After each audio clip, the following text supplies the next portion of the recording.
Hello students. Today we are starting with the syllabus of standard 12th mathematics part 1 and the first chapter in our syllabus is mathematical logic. So in this chapter what we are going to study that we will first try to understand. इस chapter के नाम में जो logic है इसका क्या मतलब होता है? तो देखो लॉजिक शब्द का अगर हम हिंदी मतलब देखें तो वो होता है तर्क. अब ये लॉजिक वर्ड ओरिजिनेट कहाँ से हुआ? तो देखो मैथमेटिक्स ये जो सब्जेक्ट है ये बहुत ही एग्जैक्ट सब्जेक्ट है. एग्जैक्ट सब्जेक्ट मतलब इसकी हर चीज के लिए एक प्रूफ अवेलेबल है हमारे पास. और आप लोगों ने लोअर क्लास में ही पढ़ा है कि जब भी हम कोई प्रूफ की बात करते हैं तो प्रूफ के लिए आपको रीजन देना पड़ता है. कोई भी प्रूफ जब हम करते हैं तो उसके रीजन हम देते हैं. तो रीजन ये जो है वर्ड इसी का जो लैटिन में नाम है वो है ग्रीक लेटर एक ग्रीक नाम है उसका लोगस. रीजन यानी लोगस ये ग्रीक नेम है इसका. और लोगस से ही इंग्लिश में एक नाम हमने उसको बना लिया that is logic. So what we can say logic is simply nothing but the reason. तो मैथमेटिकल लॉजिक ये हमारा चैप्टर 1 है जो हमें मैथमेटिक्स के पार्ट 1 में पढ़ना है. ओके तो इसमें हम बात करते हैं पहले लैंग्वेज की. लैंग्वेज. अब आप बोलेंगे लैंग्वेज का क्या मतलब है यहाँ पर? तो मुझे बताइए लैंग्वेज यानी क्या? तो आप बोलेंगे सर जैसे इंग्लिश, हिंदी, मराठी ये लैंग्वेज है. हाँ तो ठीक है ये तो लैंग्वेज है और भी बहुत सारी लैंग्वेजेस है. तो इसका क्या मतलब क्या होता है? How will you define language? तो लैंग्वेज यानी क्या? ये एक मेथड है. It is the method. किस चीज की मेथड है? Method of communication.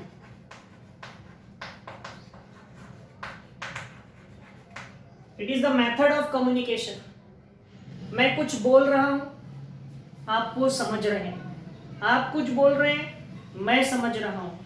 तो ये क्या हो गई हमारी मेथड ऑफ कम्युनिकेशन. और हम किस भाषा में बोल रहे हैं? हिंदी में बोल रहे हैं. हम किस भाषा में बोल रहे हैं? इंग्लिश में बोल रहे हैं. हम किस भाषा में बोल रहे हैं? मराठी में बोल रहे हैं. एक बोल रहा है दूसरा समझ रहा है यानी कम्युनिकेशन हो रहा है उनमें. तो किसकी हेल्प से? लैंग्वेज की.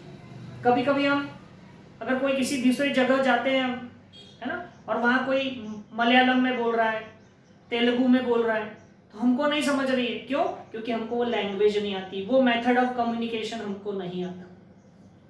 तो हर मेथड ऑफ कम्युनिकेशन को हम क्या कह सकते हैं? लैंग्वेज. ओके अब इसका यहाँ क्या रोल है? हम जो मैथ्स पढ़ रहे हैं तो इसमें क्या रोल है? तो देखो हम यहाँ इस चैप्टर में जैसे कि हम लैंग्वेज में यूज करते हैं. अब लैंग्वेज में हम यूज करते हैं देखो सेंटेंस. इंग्लिश की अगर बात की जाए तो आप लोगों ने ये इंग्लिश में जरूर पढ़ा होगा व्हाट इज सेंटेंस. लैंग्वेज का बहुत इंपॉर्टेंट पार्ट होता है सेंटेंस. सेंटेंस यानी क्या? Group of words. किसी भी ग्रुप ऑफ वर्ड्स को आप सेंटेंस बोलोगे क्या? नहीं. Meaningful group of words is called sentence. Generally हम लोग पढ़ते हैं कि उसमें एक सब्जेक्ट होता है, एक ऑब्जेक्ट होता है, एक वर्ब होता है, उसको हम सेंटेंस कहते हैं. तो आप लोगों ने इंग्लिश में पढ़ा होगा types of sentence. Types of sentence.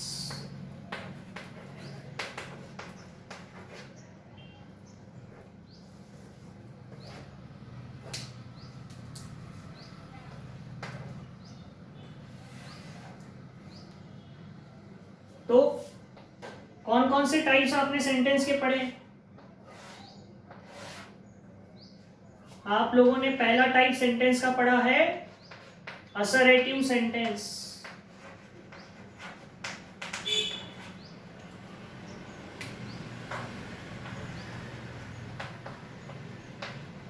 इसका ही दूसरा नाम है डिक्लेरेटिव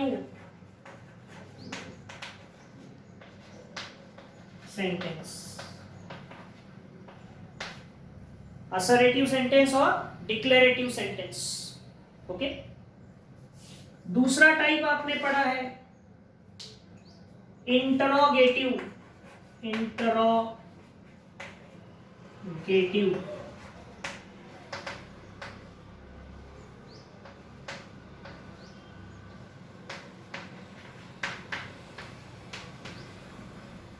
तीसरा टाइप आपने पढ़ा है इंपरेटिव,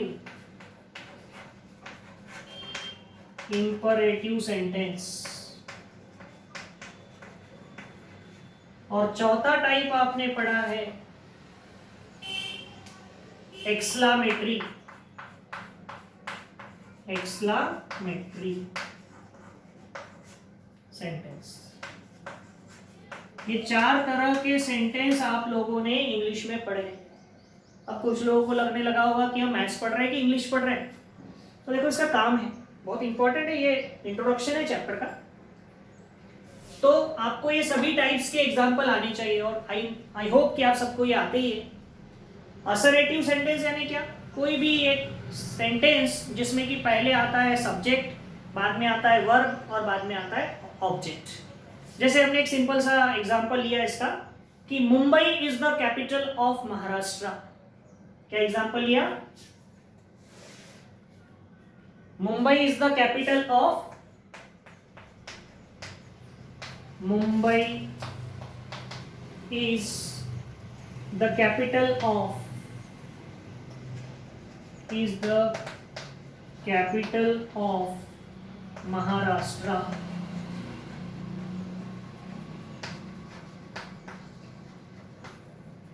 तो ये कौन सा सेंटेंस है? Assertive sentence. इसमें ये सब्जेक्ट है, इज ये वर्ब है और द कैपिटल ऑफ महाराष्ट्र ये ऑब्जेक्ट। तो ऐसे सेंटेंस को हम असर्टिव सेंटेंस कहते हैं। दूसरा है इंट्रोगेटिव सेंटेंस। तो इंट्रोगेटिव सेंटेंस है इंट्रोगेशन, यानी किसी चीज को क्वेश्चन पूछना किसी को, उसे कहते हैं interrogative sentence. What is your name, where are you going, okay. तो ये जो क्वेश्चंस होते हैं इसको इंट्रोगेटिव सेंटेंस कहते हैं, क्वेश्चन मार्क होता है आखिरी में। इंपरेटिव सेंटेंस यानी क्या? अगर आप किसी को ऑर्डर दे रहे हैं, सिट डाउन, टीचर्स बोलते हैं क्लास में sit down, stand up, get out, ये हो गए ऑर्डर्स। और कभी कभी हम रिक्वेस्ट भी करते हैं। कैसी रिक्वेस्ट करते हैं? Please open the door, please sit down, please get me a glass of water. तो ये जो सेंटेंस रहते हैं जो या तो ऑर्डर होते हैं या रिक्वेस्ट होते हैं, जो जनरली वर्ब से स्टार्ट होते हैं, उनको हम कहते हैं इंपरेटिव सेंटेंस। और एक्सक्लामेटरी सेंटेंस, तो एक्सक्लामेटरी सेंटेंस यानी क्या होता है? जब भी हम किसी चीज पर बहुत आश्चर्य करते हैं, दुख करते हैं, जैसे हम बोलते हैं what a beautiful sight it is, और उसके बाद ऐसा एक्सक्लेमेशन का साइन होता है इस तरह का, एक वर्टिकल लाइन और उसके नीचे डॉट। तो ऐसे जो सेंटेंस है उसको हम कहते हैं एक्सक्लेमेटरी सेंटेंस। ये आप लोगों ने इंग्लिश में पढ़े, जस्ट एक क्विक रिवीजन हमने उसका देखा। इसमें से एक और सेंटेंस हो सकता है, वो इंग्लिश में नहीं होता है, लेकिन मैथ्स में हम ऐसा कह सकते हैं कि एक और तरह का सेंटेंस होता है ओपन सेंटेंस।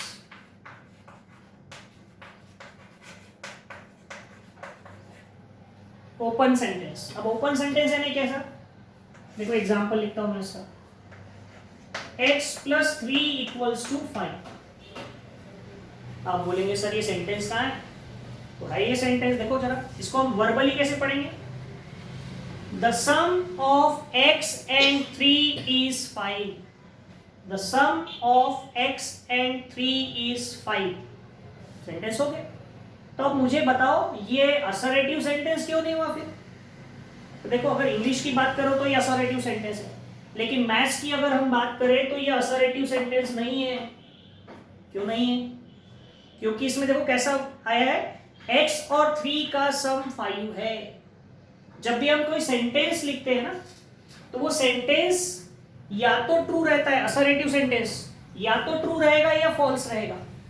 जैसे Mumbai is the capital of Maharashtra, तो ये सेंटेंस है, असर्टिव सेंटेंस है और ट्रू है। अगर मैंने लिख दिया था कि Delhi is the capital of Maharashtra, तो आप बोलते सर ये तो फॉल्स है, लेकिन सेंटेंस तो है, असर्टिव सेंटेंस नहीं है। Delhi is the capital of Maharashtra, sentence है, असर्टिव है, लेकिन फॉल्स है। तो आपका आइडिया तो क्लियर होता है ना।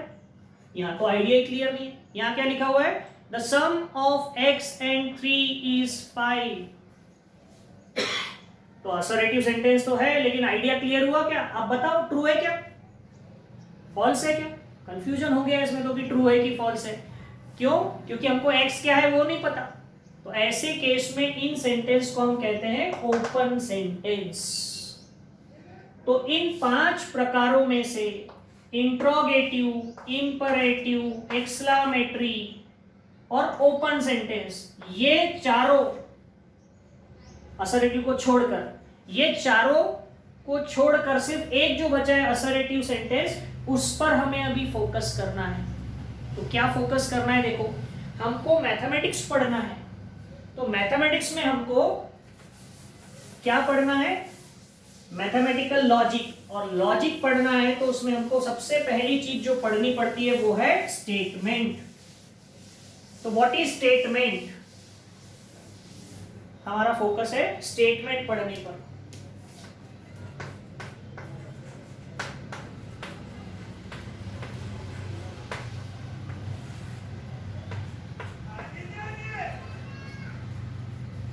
तो स्टेटमेंट यानी क्या होता है?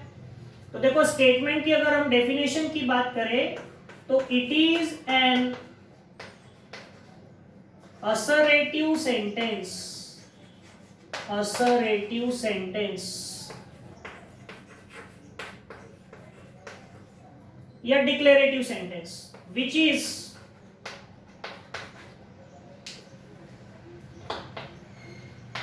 either true or false, but not both simultaneously.